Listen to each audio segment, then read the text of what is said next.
We live? Welcome to the gas station Cappuccino. Dean Sidoris sitting next to me.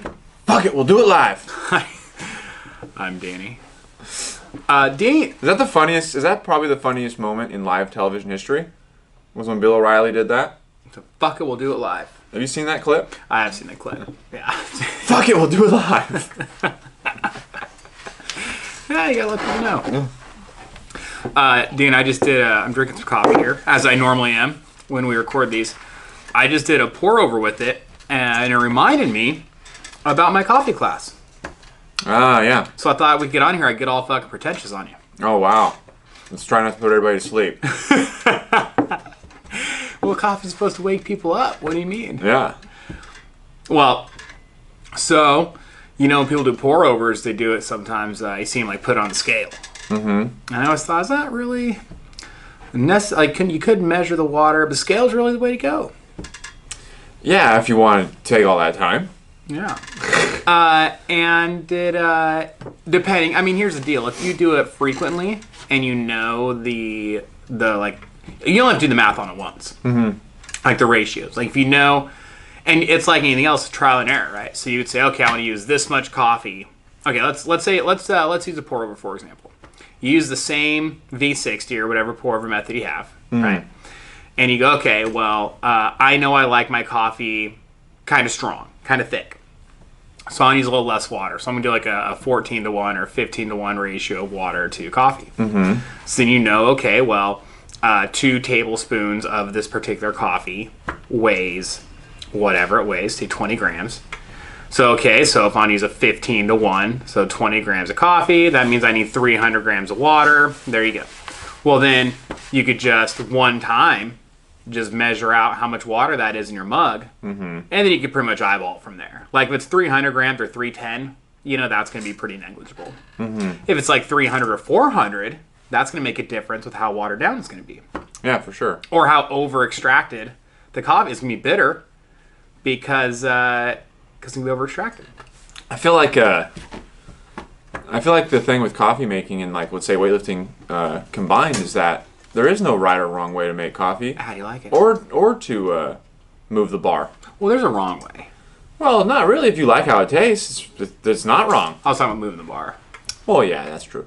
But I mean, if you make the snatch or not, But, on a technical standpoint, there's as long as you lift it by the rules. Yeah, it's binary. It's, yes or no. Yeah. Made or miss. Yeah, as long as you do it by the rules. Yeah. There's no such thing as good or bad technique. If someone's lifting more than you with bad technique, they're just stronger than you. I know. Well, that's the interesting question there is I've heard this argument before of like there's no such thing like what is bad technique or is there such thing as bad technique if that person lifts more than somebody else who, you know, in theory has good technique.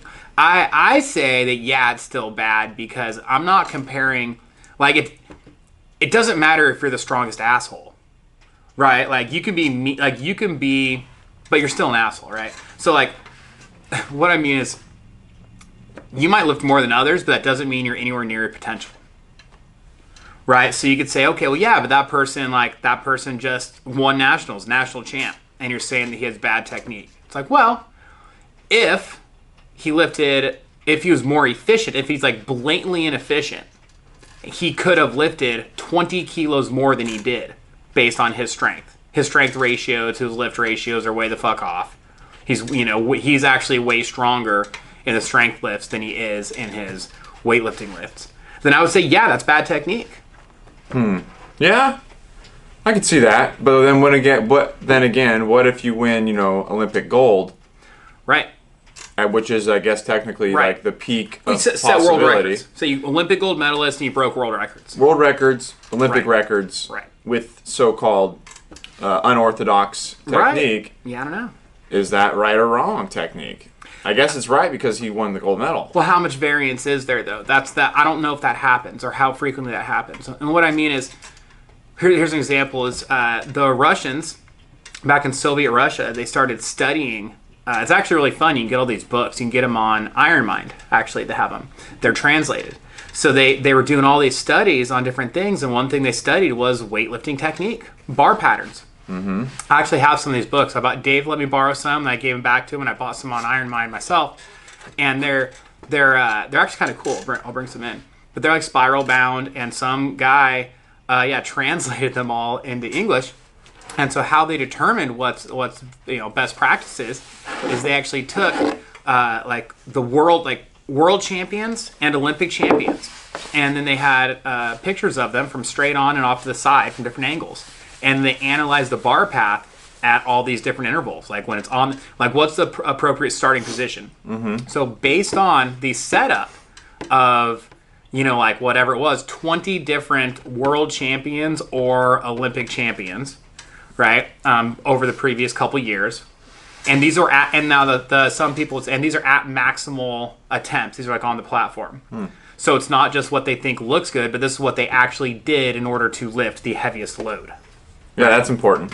And so that's where they found a few things. Like, for example, in the starting position, it doesn't matter where your hips are. What matters is how your body's lined up over the bar. So like the center of your shoulder, center of your humerus bone, should be, not your humerus bone, but where your humerus connects into your shoulder joint.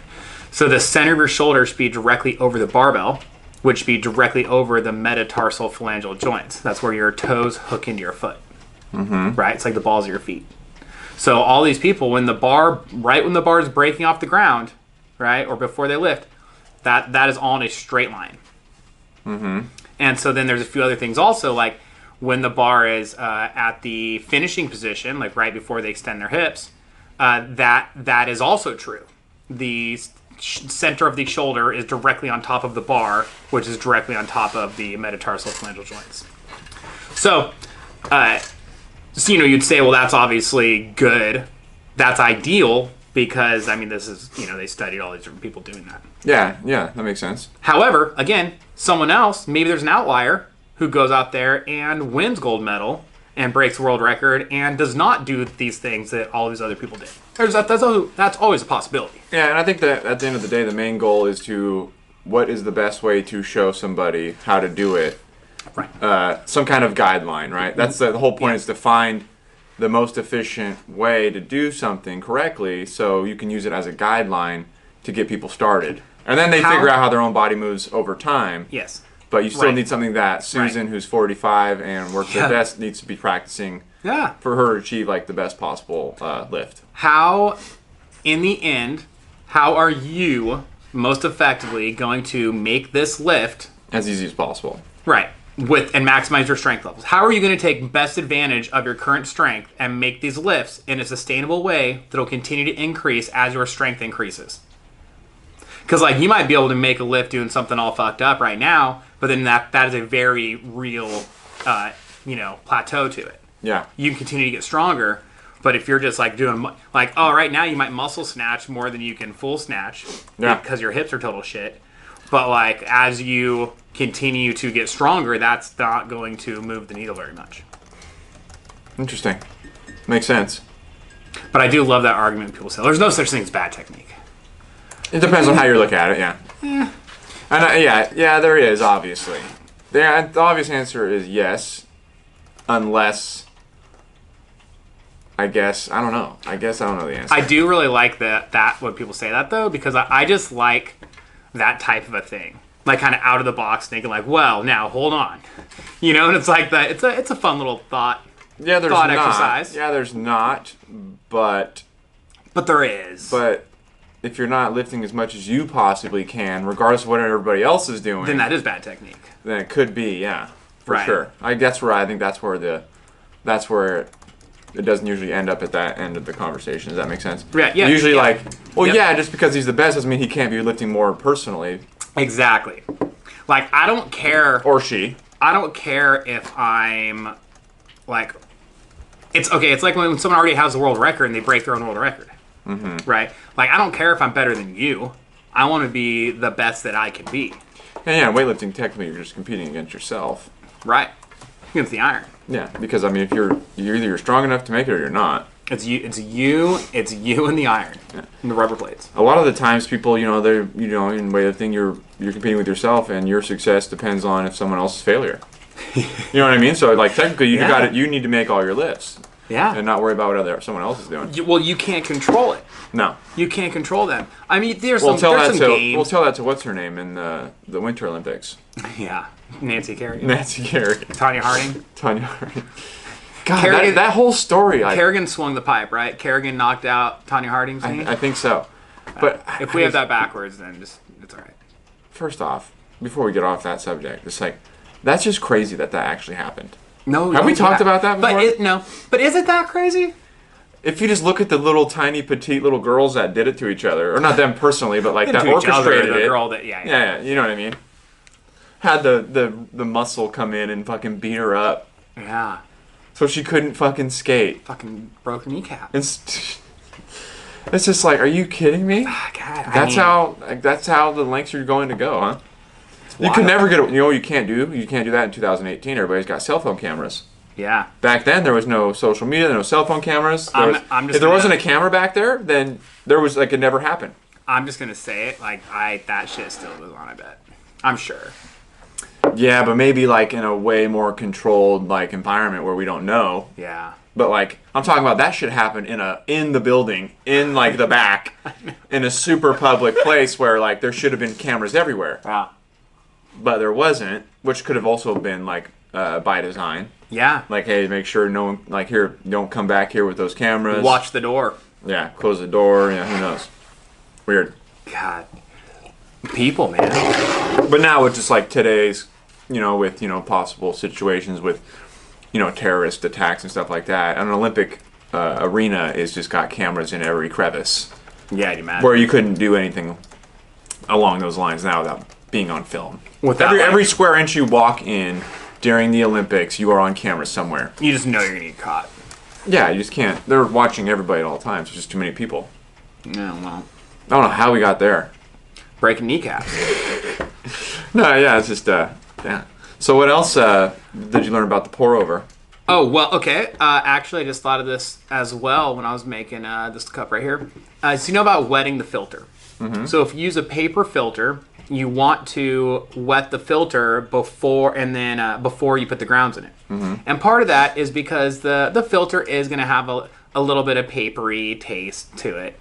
And so if you wet the filter with hot water, then that'll diminish that kind of any sort of like paper flavoring or taste. Which is interesting to me because I feel like like you walk by like say a cardboard box when it's dry, mm-hmm. You can't really smell it. No. But then you walk by a wet cardboard box and it's like, whoa, man, that thing is like I can smell the paper on there. Well, so you figure like this though is when you do pour the water over the grounds, the paper is going to get wet at that time. Mm-hmm. So do you want the paper releasing that initial at the same time waft with coffee in it? And do you want the first water that runs over that paper going into the mug with the coffee? No, probably not. No, actually no. So that's probably not. No. Yeah, exactly. Unless I'm just being lazy. Unless you're like fuck. And I know what I'm getting into at that point. Hey, I'm going cardboard. Yeah, I'm just my little paper to taste. Taste notes of pine and cardboard. Cardboard notes. Cardboard note. Actually, that is a tasting note. Is it? Mm-hmm. When you go there's the whole flavor wheel. We'll talk about like one of the tastes. Not a good marketing. Not all flavor notes are good. Okay. There can be negative flavor notes and positive flavor notes. Burnt dog shit. Yeah. Yeah. There was one, I don't remember what it was exactly. It was like the last one we were tasting. I was like, yeah, a little bit. Someone said something. It wasn't like charcoal. I forget what it was, but it was like not positive. As soon as they said it, I was like, yeah, I got that too. Like I didn't know what to call it. I taste a little bit of burnt toast. Yeah. Toast. Actually, someone said toast on one of them, and it wasn't a bad thing. Was it a dark roast? Well, no, it was actually a really light roast, and it was really expensive coffee. The reason why is it was roasted just hours prior. And so you want fresh roast is good, but if it's within a couple hours, sometimes there's a little bit of that still like roasty flavor. Like that's why they got a little bit like toast. It reminded them of that. But if you would have let it sit for another couple hours, like the next day, then you'd have none of that. What kind of coffee was it? What made it expensive? It was from the village, Geisha village in Yemen. Oh, wow. It was Yemeni coffee. And what made it expensive, it's from a particular coffee farm in a particular village in Yemen, and it's from a particular lot on this particular coffee. Like it's from and so it's auction coffee. Oh, it's okay. actually so it's so like good. From C, lot C. It's like lot C, this such and such farm, Geisha Village in Yemen. So it must be like a special spot on the hill where like the sun hits everything perfectly. Yeah, right. The soil's moister. It could have to do with the terroir. It could have to do with the particular altitude, which will affect the temperature. Mm-hmm. Like it may be a little bit higher altitude. Say it's another 100 feet higher, like it's 1 degree cooler or some shit. The way that the cherries ripen. Also, it could be that they have really skilled workers because cherries. So some countries like Brazil, who produces most coffee in the world, they actually have strippers. Machines that strip the cherries off the trees. Not people. Not people. Well, they have those too, I'm sure. Mm-hmm. Well, yeah, you're saying on a mass production type of farm. Right, correct. So, yeah, exactly. And also part is because the ground is more level. Commercial farm. Right. Part of it's because the ground is more level. Also because in like Brazil, the average coffee farm is maybe like 180 acres or something like that. They have a lot of like bigger farms. Whereas in Africa, for example, the average coffee farm it could be the size of like this building. Okay. Right. It could be literally someone's house in their yard. Their backyard, they could be growing coffee. Huh. Right. So they're not going to have the big machines that strip all the cherries. And the problem too, when you strip all the cherries, the ones that are really ripe, those might be your A class or specialty coffee. The ones that are kind of ripe, those will be like an AB. And then there's the ones that aren't really ready to be picked at all. And so they still process those and use them, but like those ones they normally just like sell locally type things. Because we wouldn't get as much money for them, you know. And that's the thing is they export the better ones because you get so much money for them. It's like, yeah, I'd rather have the money than I'll drink AC coffee and like cash out on this AA coffee. Interesting. When you live in a poorer country, it's kind of part of it's part of the inequity. Mm-hmm. That's just innate with the industry right now. Really? So also hand-picked. So this is what probably blew my mind is the most out of everything. Is when you look at a coffee bean, it's like half of the bean, right? Like in general. So each coffee cherry has two of those in it, right? Like a peanut. Like a peanut, exactly. So like two halves of a peanut, right? Mm-hmm. So, well, not like a peanut, like not like a peanut. There aren't two full. No, yeah, I meant like a half of one. Like yes, yeah. So, anyway, so those are hand-picked most often. Again, some people use the strippers, but most of the times they're hand-picked. So people will go through these trees, and they trim the coffee trees to about 8 feet, so that most of the cherries are within like reach of a normal person. So they go around and you hand pick only the ripest. This is like these farms like this. Hand pick only the absolute ripest cherries, and then leave the other ones. And then leave the other ones, and then you go through the next day and do the same thing. Go through the next day, do the same. I don't know if every tree is addressed every day, or like each section might be a day. So you get back to the tree, every 3 days or something like that during harvest. So those coffee beans, every one of those beans was hand picked off the tree individually. You're talking about this expensive one. This is almost all coffee. Oh, okay. They're talking about the one specifically. Well, that one also. Mm-hmm. So that's part of why that would make that one so expensive. Mm-hmm. Is if the employees, if the harvesters, whatever, are particularly skilled. Like maybe they train their employees like very strict. Like you fucking only bring us this deep red, ripe as shit coffee cherry. Mm-hmm. Don't bring. I don't want fire engine red. I want burgundy. Mm-hmm. You know what I mean? Like if that shit is not ready to go, you leave it on the tree. Like you're not getting paid for that shit. Mm-hmm. Right? So then that thing too. So they only have the ripest one.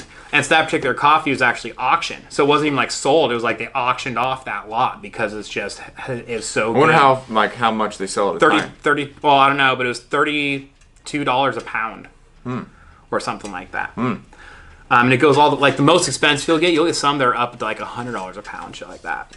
But that's pretty rare, obviously. Like the $32 a pound is like the cat shit. Yeah, like the badger poop. Someone asked about that. So what about that cat poo coffee? And the guy just kind of laughed. He goes, "Well, you know what they say? It's from assholes for assholes." Yeah. Schnapps. I think what's his name? 2 Chainz had to drink a cup of it. Yeah. For like $100. Great YouTube video. Like $100? No, he had a TV show where he was like going around. Yeah, it was on Viceland. It's called like Finer Things or some shit. Yeah. But then he paid like $100. What's it called? The most expensivest shit. The most expensivest shit. Yeah. Yeah. Yeah. Very expensive. Was it like $100 for a cup of that coffee? I think it was something like that. What a name for a show. The most expensivest shit. Yeah, that sounds about right. That sounds great. That's a good Viceland title. It's one of those. You know what it is? It's to the point, and it's for an audience. Well, no, that's it. And it's funny because if someone said that, you'd be like, oh yeah. But like when you see it written out, it just glares like how wrong it is, like that. Yeah. But that's what makes it great. Yeah. It's just that's why it's GQ exclusive, not Viceland. Oh, it wasn't Viceland. It was GQ. No. Oh wow, GQ's getting a little edgy. Oh man. GQ's almost like turning into Maxim. Is it? Kind of. But yeah, I thought they used to be way more kind of clean cut. Yeah, very white. Used to be very white. Yeah. So yes, that's part of that. Part of why that is so expensive or so good or whatever. But so back to the wetting the filter. So you want to wet the filter with hot water, and it's important it's hot water because another purpose of it is also to warm the vessel. So if it's like a Chemex and it has the bottom built in, whatever, you want that to be warmer.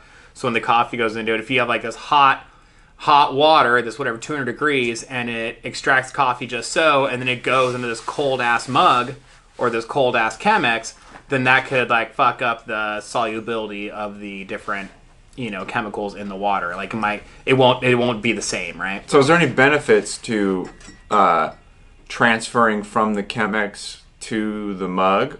You lose or gain any flavor that way? Did they mention that? I don't know. No, they didn't mention that. I think it would be if you make a Chemex, you might do more than one cup. Like I might make two, bigger batch in a Chemex. Yeah. And then more people could drink the coffee from it. That's true, huh? Probably about the only advantage. I'm sure. I imagine. Else. Yeah. And like some of those Chemexes come with like little like plugs to kind of cap them off too, or kind of save it. Right. Be a good way to make like an iced coffee. Throw it in the Chemex, make an iced coffee, and put it in the fridge when you're let it sit. Yeah, you can absolutely do that. Or you can do a cold brew out of a Chemex, I'm sure. Yeah. In a way. Yeah. Oh, absolutely. Yeah. So I never thought about the warming of the mug or the bottom of the Chemex as part of the process. I put some in there, wet the filter, and he's like, "Oh, you need a lot more than that." I was like, "The filter looks pretty fucking wet." I got more for what? You know what I mean? And then I realized like, oh yeah, that's right, because he mentioned that part of the process is warming the bottom, right? So when you wet the filter, you don't want to just like sprinkle. So then you got to dump out a lot of water. Yeah, and then you just dump it. Doesn't have to be a ton, but just like, you want to wet the filter and get some hot water in the mug. I guess that's why it's important to weigh the water then, because if you have a full teapot to wet the filter, you can't just pour in your mug's worth, because you have to spend a whole mug's worth just to clean the filter. Exactly. So like what I just did for this actually is kind of cheating. Is I just put like a mug's worth in the kettle and then a little more to like wet the filter. But that's not real exact, right? No. So if you just make a hot kettle of water, you wet the filter all willy-nilly, you don't have to worry about it. Then you dump that out, and then you would weigh it. And then also, then you have the exact ratio of water to coffee. So what was it for again? The grams for water? So they say it's the ratio, and it depends on your preference partially, but it's generally like 14 to 18 to 1. That's the area where it's not. So if you use too much, if you use more than 8, and it, again, depends on brewing method and the grind size and temperature of the water. All those things come into play. But in general, that 14 to 18 to 1. If you use too much water, you'd be like, oh, it's going to be watered down. Well, not only is it going to be watered down, so it's not going to have as much of the like soluble actual coffee in it, but also it's going to be bitter. Because when coffee extracts, it extracts at 3 different levels. There's like the very first a couple ounces through aren't quite right, and then the like third to whatever, until third to whatever, 3 or 4 more ounces after that are like super sweet, because the sweetness and the sugars in the coffee is more soluble, and it'll extract first or second, I guess you'd say, and then once all the sweetness is gone, there's like some bitterness, and the chemicals that have that bitter taste are the last to extract, the slowest things to dissolve, the least soluble parts of the coffee. So those will extract last. So it's kind of funny. You talked about like these technology in like a regular pot of coffee has like the pause and pour function. That should be called pause and fuck up the whole pot of coffee. Yeah, that makes sense. Because if you just take out like the middle 5 ounces out of a 30-ounce pot, you just took out 5 ounces. So not only that cup you got is going to taste not right. It's going to be like super sweet. Like it's not going to be balanced at all. It's not going to be full bodied. It's not going to have like, you want a little bit of that bitterness. If it's too sweet, it doesn't taste right, you know? So not only is that cup not going to be right, but then every other cup of coffee out of the pot is going to be kind of fucked. Yeah, but then again, though, if you're how much do you care? If you're drinking Folgers out of a 12 cupper, exactly, you may not give a shit. Yeah, exactly. But it's interesting because I have done it, like the pause and pour, and then noticed that cup tasted like sweeter, you know. But I never like put it together. Yeah, because then all the flavors were mixed together yet. They didn't coagulate. It didn't. Right? Exactly. It didn't. Exactly. It didn't have time to mix it. And so this is how they. So we actually tested it or proved it. And it's kind of gross because it's, you know, like how cupping, like you have a spoon, you slurp off a spoon, and like everyone drinks out of the same cups. It's kind of a thing. Yeah. But so we lined up all these essentially a little bigger than shot glasses, like a low ball glass. Anyway, lined them up like 12 or 15 of them. Started to pour over, and then after like 1 ounce, the first ounce drips through, move it to the next cup over, and then about another ounce goes through, move to the next cup over, and he did that for 12 to 15 glasses. So you would see. It would like the first 1 or 2 was kind of lighter in color, and then like it got really dark, and then it kind of started getting lighter again. And then you went through and then we had to test out of every one of those 15 glasses. So you tasted the coffee every stage of the brew. Of the extraction. So the first one was like, oh yeah, that isn't quite right. It's just doesn't really taste like much of anything. Like you tell it's coffee, but it's not bitter, it's not sweet, it's just kind of like. And then you continue and it's like, oh, these are like really sweet, like super sweet tasting. And then at the end, it's like, it looks really clear. Like it looks almost like, it's like dirty water basically, you know? It's like, oh, it's not gonna have much flavor. Oh, it does. It just tastes fucking bitter. Yeah. It tastes like ground up aspirin or something. I feel like a good way like to... ground up caffeine pills or ground up aspirin. Yeah, that's just gross. Straight bitter. And then after all that, pour all of those that we've now all like slurped out of. All right, this is getting pretty gnarly. Now you're just pouring them all in a big batch. Poured them all into jungle one. Juice. Poured them all into one thing. Like swirled it up, poured it into a mug. Taste that, and it tastes fucking perfect. Yeah, it tastes good. So it was like really, it was weird, you know. I would assume it's like thinking about it like visually as like a tea bag. Yeah, you like dip like a dry tea bag in the water. Right. Oh yeah. You know, like you're gonna get some tea flavor in there, but it's gonna be just those top flavors, the top instant flavors. Right. Or if you just squeeze out the very end of it into another jar after it's been soaking, it's going to probably taste different than the dip. Right, but not just weaker, different. Just different, yeah. Yeah, I just said different. Right. So then then you're right, yeah. Yeah. So but before I would have thought like, well, yeah, it's going to be weaker. Well, no, because not all of the chemicals dissolve at the same rates. Yeah, interesting. And that's the part I'd never put together before. Interesting. No, I would never have known that. You just would assume that it should be lighter or... Oh, it's just weaker. Yeah. Oh, there's just less coffee in that. No, it's just very different. But it makes sense. Like sugar dissolves faster than like bitter chemicals. Like, yeah, I guess that seems reasonable. Yeah, coffee's a very complicated thing. Oh man, there's a lot going on. It's probably the most complicated thing people do every single day. And they don't even know it. They don't even know it. Yeah, as far as complexity goes. Yeah. Like how, you can really get all in. Or you could just fucking buy it in a fucking plastic bottle at the 76. Or just go fucking, 2 gallons of Maxwell House. Yeah, or just go down to, AMPM, get a gas station cappuccino. Suicide. It's so funny because this show's called Gas Station. I thought you were going to say get some high voltage. Yeah. High voltage is the, high voltage. Man, I remember I used to drink that shit back in high school. When we just get coffee on the way to school. Get pumped. Yeah, we'd get it on the way to school just to, because we'd walk by this one little tiny mom and pop. How fucking bad does that AM/PM high voltage taste? Oh, it just tastes like, gasoline. It's awful. Yeah. But I would get it too, and I was like... Yeah, you just get it. It was almost like a badge of honor. You drink it and you're like, oh, it's fucking terrible. And you just keep, that was part of the allure. Well, it's like, why else would you drink old E40s? Those didn't taste good. That's true. I drank most 40s I ever drank were like King Cobras. Ah, it's snake bite. You know, get snake bit. Snake bite. You know, get snake bit. But like, if I had to like really, if I had like a whole row of 40s to choose from. Oh yeah. Like if you went to a liquor store. Yeah, or like a hood liquor store. Like not like your everyday like white suburban liquor store. You have to kind of go into like. You got to go to the one that has the other part of big town 40s option. And where you can find stuff like high gravity Hurricane 40s or like St. Ides. Okay. I really enjoyed like a St. Ides 40. Oh man. But those are hard to come by. My favorite, St. Ides was really good. St. Ides. I really liked OE 800. Give me the Old English. The OE's just make a little Old English 800. Just line them up. If we bought Old English back in the day, it was to make brass monkeys. Just throw it in some fucking. You drink half of it, or a quarter, or 3/4, or you drink a quarter of it, and fill the rest up with orange juice. God, see, I know. And that shit was fucking good. Dude, I'm telling you, yeah. If we go to a liquor store right now, and we're like, all right, grabbing 40s, I'll go straight to the Old English. I think you can keep your Mickeys. I'm going OE 800. Mickey's was just basically regular beer though, in a can. It wasn't like anything special. How dope are the grenades though?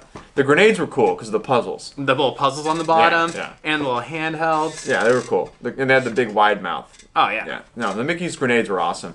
The brass monkeys, man. Nothing beats a good brass monkey.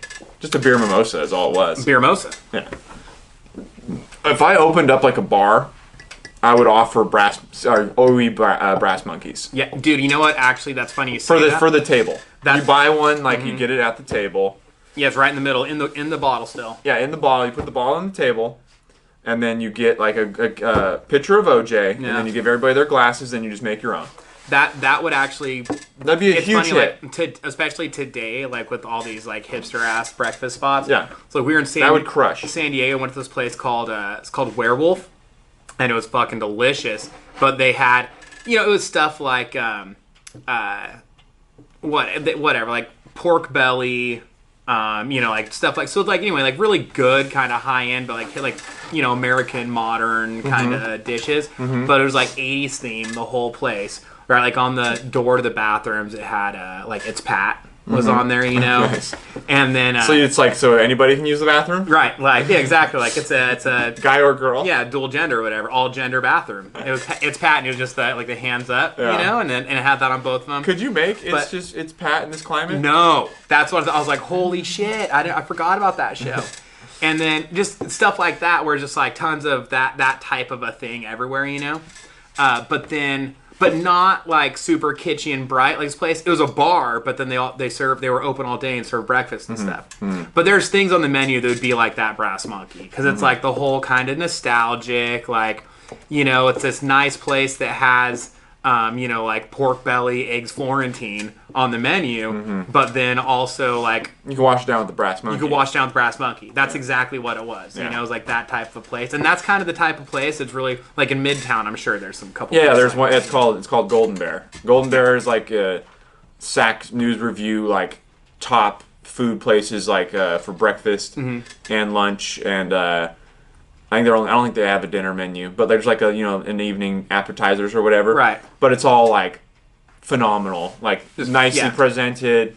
But it's like a dive bar. With a patio. Yeah. And they have $2 high lifes. You know what I mean? So it's like, and they they have like indoor smoking in the back. Right. But the food is probably like the best breakfast food. But it's one of the best spots, and it comes out. But when it's served to you, it also comes out very upscale. That's what it was. It was pork belly Benedict. Oh yeah, they had like it was like, oh dude, it was out of control. And that's they bring it out to you. There's presentation. Yeah. It's like you're in a 5-star restaurant. Yeah. But you're in a bar. Yeah, that's exactly what Golden Bear is, and that's why it was always a really cool place to go, especially for like Saturday morning. Shake the hair of the dog. Yeah, in the morning. Little hair of the dog. Yeah, get the breakfast drinks going. Some brass monkey. Get some brass monkey. Yeah, they used to do $2 High Life bottles there. So you'd go there. You'd always end up there at some point of the night. Oh yeah. Get your $2 High Lifes in. Well, you got the quota. Like, I look. Gotta get in about 6 of these $2 High Lifes, and then we're ready to go. Yeah, hit Cigs inside. Cigs inside. Hit Cigs inside in the back. It was a good little, spot back in the day. I think it's still pretty poppin'. I was gonna ask, is it still open? No, it's still for sure open. Yeah, they'll they're like a staple, Midtown staple. But their food's like really, honestly, like very, very good. Yeah. And like people go there just for the food, and they Right. might have like a beer or like a drink with lunch and then go. But at night they have like a pretty good night scene. Huh. It used to be very hipster crowd, like Right. very kind of like almost like a black sheep kind of crowd. Okay. And then it got kind of trendy and popular. So then Right. it kind of got regular people coming in. Yep. Kind of like That's how the this cat was out of the bag kind of situation. That sounds a lot like this place. You know, it used to be kind of low key, and then it got everybody So- kind of was like, "Oh, you got to go to this place." Oh, There's yeah, like and then it got popular. And the tables are way too small. And this place. Oh, yeah. And it was like, so there's like 3 booths, and we're sitting at the booth, and there's a picture on the wall, or like a giant frame. Like I'm talking like 3 foot tall by 2 foot wide frame, and it was almost all matte. There was just there in the very center of it was a baseball card. Oh, really? Like a single Yeah. baseball card of some San Diego Padres guy Yeah. from like the 82, Yeah. right? And and then all the matting around it because it's this giant frame with the baseball card in the That's middle. funny. It's like that type of shit. That's cool. Yeah. Yeah. So that's They had Jessica loved on one of the walls. It was like wallpaper. You know what toile is? no. Yeah, most people don't. It's a pattern. It's I think particularly a French pattern, but it has like, most of the time it's like a white background and it has like light blue images on it. And it'll be like a duck and like a little kid in grass and like things like that, like on this like patterning. Anyway, they had like this toile there. Are you talking about the things people knit? No, it's like, I mean, sometimes it's wallpaper, sometimes it's like fabrics. People make pillows out of it. You'll see a lot of like toile pillows. I only know about it because of my wife. Anyways, they had this. I'm sure I've seen it. Yeah, you would totally recognize it. They have like this wallpaper up that was like kind of like a toile, but it was more like it was like there was like a bear. And then, like, you know, just like It was shit, like a parody. like toile? it was like an American Western parody toile. Okay. So it was like a I gotta look that up so I can get a visual. yeah, if you knew. But Well, cool. yeah, Where we at on time? I think we've it's ran about over. that time. There we go. Yeah.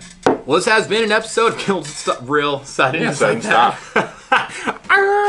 Yes. Dude, the fresh rain out there, and don't do any sudden stopping. Yeah, no, it's slick, especially all the leaves. Oh, A lot of leaves. My neighborhood is literally just leaves. jeez. There's so many fucking leaves. It's crazy. It's funny. There's so thing. much. Like I think, I would not be surprised if like River Park has like the most trees per like condensed area like Right. in Sac. Like there's just so many big like old trees. Well, that's what, so there's just that's what makes fucking old neighborhoods leaves. cool. Yeah, but it's just they're just on top of each other. You know, everybody's got 2 fucking trees in their front yard. Yeah. Minimum. Old trees. Big Old trees that are huge fucking leaves. Yeah, fuck. There's oh shit, there's 6-story redwoods in that fucking neighborhood. Like Yeah. there's just it's crazy. Not literally, but I mean like they're fucking Maybe. tall. Then maybe, yeah. I don't know. Yeah, probably 4 or 5 story redwoods.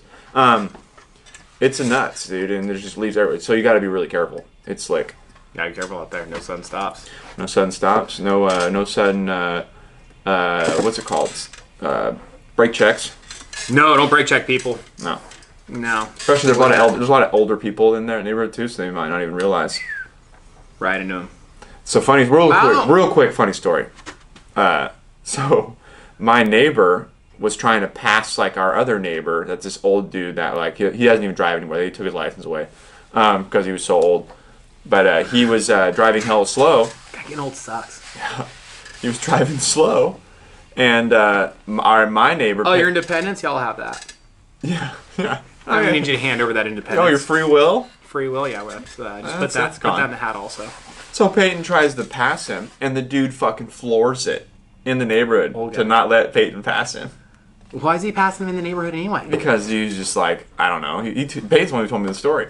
And the guy just guns it. He was going from like 2-3 miles an hour. Like he said, it was like ridiculous. He thought maybe there was something wrong. Guy he was going because he was going so slow. So he tries to pass him, and the old dude just floors it. Doesn't let him pass. So now they're racing through the neighborhood, I think- both sides of the road. I'm pretty sure Peyton just like kind of All right, backed all right. off. And You got me, old timer. You got me.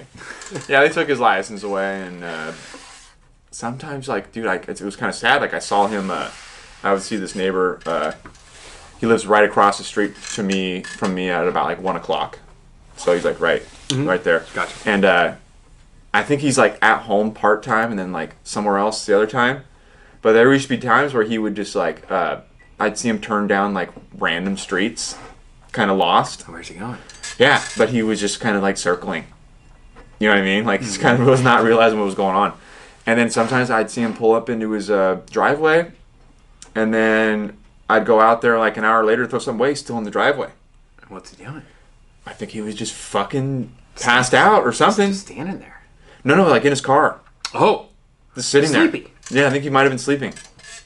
Then he kind of parks, closes his eyes, and just out. I'm kind of tuckered out. Yeah. Take a quick one here. And I don't know if I can make it in the door. And then eventually he'd go inside.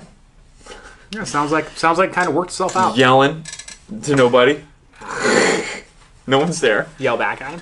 No. And then I'd stop and talk to him every once in a while, and he was a really nice guy. He looked like he was like, he had been like 90. Yeah. I'm not kidding. Like, he was driving at like 90. Good for him. Yeah. It might be the only person it's good for.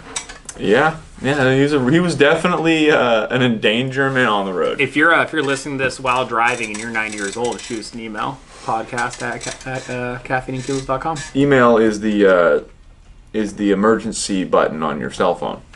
That'll give you a direct link to us. Hold it down. All right, thanks for tuning in. Gas Station Cappuccino. Send us an email at podcast@caffeineandkilos.com. Also, write us a little review. Yeah. Might as well give us 5 stars. Give us 5 stars, write a review. And in fact, do this. Write us a review, screenshot it, email a picture of your review to podcast@caffeineandkilos.com. We're going to pick a winner, and we're going to give that winner a couple bags of coffee. Yeah, and also tell your friends to do the same thing. Tell your friends to do the same thing. And then screenshot your text to your friend. Mm-hmm. No, you don't have to do that. You can, though. Yeah, you can. There we go. Yeah.